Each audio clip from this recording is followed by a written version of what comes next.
The topic is Brother to Brother, a mentoring organization. And since our first segment, we've been joined by Mr. Bruce Bryant. And Mr. Bruce Bryant is also a member of Brother to Brother, and he has a peculiar position of elder in this organization as well as a mentor in the organization. And we will find out more about Mr. Bryant later on. But let's continue, Mr. Henderson, the information that you were giving us earlier about the Sweat Lodge. I think you've indicated that it plays a significant role in this particular organization. Let's give you an opportunity to continue that. Well, yes, sir. Once again, like I said, the Sweat Lodge has been used as a vehicle for us to heal brothers. It's also a purification process. When we say it's a purification process, it's allowing us to go in and heal brothers from different types of problems they're having. It could be drug, it could be alcohol, it could be family problems. So we've used this vehicle to try and help brothers get back on their path. Now, with the Sweat Lodge, it's not, I guess you want to say, it's not subjected to being to one particular kind of God or particular race, creed. It's very open. We have different brothers that come from different backgrounds, Muslims, Christians, the Yoruba faith, and our mission is not to take brothers away from their goal, it's to keep them on their goal, because we realize that with this Sweat Lodge process, there are going to be many, many different people on their paths that's going to have problems, and we don't want to take them away from their path. We want them to shine light on their path or go back to where they're from and shine the light that they learned from the Sweat Lodge. So what we plan on doing is taking the Sweat Lodge, keeping these brothers on their path, and making sure that we can teach them positive things. But once again, like I said, it's not bound to any particular God, creed, race, or religion. It's very open to whoever wants to come. And the whole idea, I guess, Mr. Bryant, is to deal with mentoring. What do you, Mr. Bryant, as a person who's involved with mentoring these young persons especially, what do you find to be one of the major issues that our young people face today? Well, I think probably the major issue is that as African-American men or men in general, we don't know ourselves. And as through the experience of the different members that have come into our organization, each one of them brings a unique perspective. That perspective we try to carry on or to pass on to those that maybe not just younger, but those men that are searching. And that really is the major part of our organization, for those men that are searching, especially searching within, and those that can, once they find a way of expressing it, to be able to pass that on to someone else. Go on. One of our unique perspectives, I think, is that, you know, because of the varied backgrounds of the different organizational members, is that we are able to get younger men, teenagers, and able to give them the perspective that we have been given through our life's journey, and then to be able to carry on from there and pass it on to men younger than themselves. And so this is a real support kind of organization. Is that what we're saying, Mr. Henderson? Yes, sir.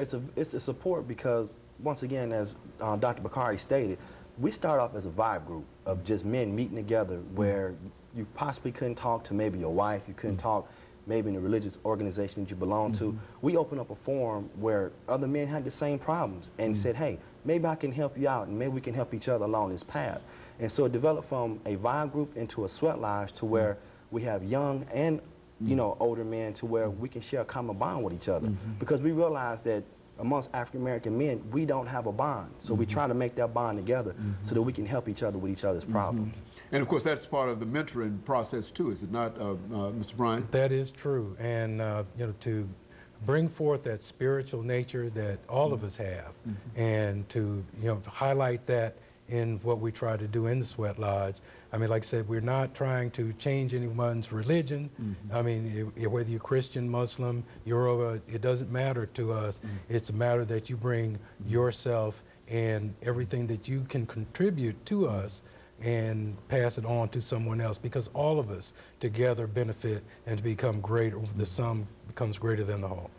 Well, now, how do you identify, how do you attract people to this organization, Mr. Henderson? Well, sir, usually it's a real simple process. It just comes through conversation. If I run into somebody and we happen to talk and I can kind of sense or feel through the conversation that they might need some help or they need somebody to talk to, I say, hey, why don't you come on out and join the brothers and see what we can try to do for you. Because once again, our mission, is it's not about a certain group we try to help any and everybody. So it's usually through conversation most of the time that I find out who needs help. And do you find that, Mr. Bryant, that many young men are uncertain of themselves today and need this kind of assistance, this kind of help? Well, not just younger men. You know, I myself, when I joined the organization, the difference that is made within me is just an amazing transformation. So I would recommend that anyone that has an interest in knowing a little bit more about themselves to be, and it's not something that, like I said, we're trying to change, you know, your outward or anything. We're trying to change what's within you, and because you want to change. And anyone is more than welcome to join, to come out and sweat with us. We do it once a month on the second Saturday of the month, as usual, but we encourage those men, no matter what age range, from the youngest being so far being about 11 to the oldest being, you know, in their 50s. So we try to bridge the gap and to bring those experiences. And what you can learn from a younger person that I have found is far more than I've been able to learn from myself by myself. So togetherness and bringing all these brothers together, I think, you know, has been extremely positive to everyone that has been involved. Mr. Henderson, why don't you, could you give us sort of an illustration of a sweat lodge and how that is carried on? Sure. Usually how a sweat lodge starts off, we usually meet in the afternoon, and it's usually in a remote part of the area, like a forest or in the woods somewhere. When we usually go out to that remote area, we have what we call a fire keeper, and we have what we call the actual priest of the lodge. What we actually do is, the fire keeper is the one that actually lights up the fire, heats up the rocks, and then the priest actually, he's the one that conducts the sweat lodge and makes everything run smoothly. In the Native American tradition, what we actually go into, what the sweat lodge is actually called, is called an inipi.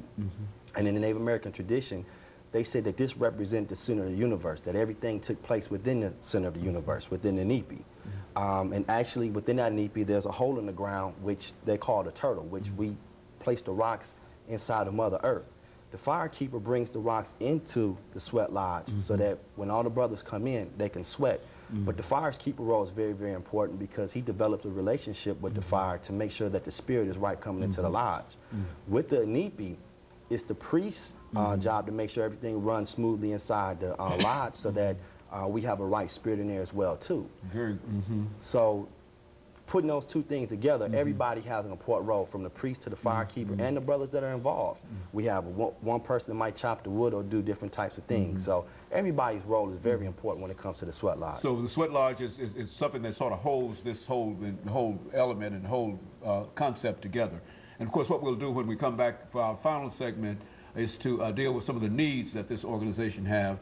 And we'll be back with our audience following this very, very short commercial break.